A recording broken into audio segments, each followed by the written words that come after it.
طب يا جماعه نصيحه لوجه الله، انا بقالي حوالي 12 سنه بسوق، ومع ذلك جوزي عمال يقول لي شمالك يمينك، مفيش واحده ست تسوق وتطلع مع راجل ابدا بجد. 12 سنه بتسوقي ما انتش عارفه شمالك من يمينك. يا حبيبي شمالي من يميني ايه؟ ما انا عارفه اهو الشمال من اليمين، انت اللي بتلخبطني. فرق اتجاهات. خش يمين من اللي جاي اهو. استنى اهو.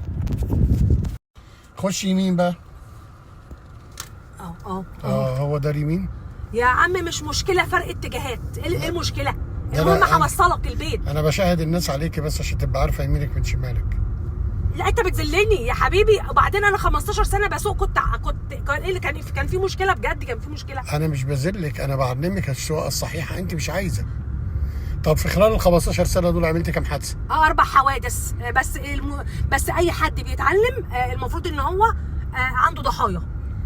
لا ما فيش حاجه اسمها اي حد بيتعلم عنده ضحايا. اي واحده بتتعلم عندها ضحايا.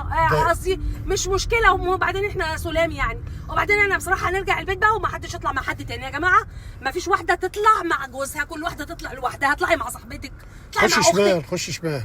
لا انا هخش كده بقى، ده شمال يمين مش مهم بقى. هنوصل اهو البيت اهو وخلاص. كده انا كده الحمد لله نوصلوا البيت، وكل واحد بعد كده ايه يطلع لوحده. خلاص كده تمام.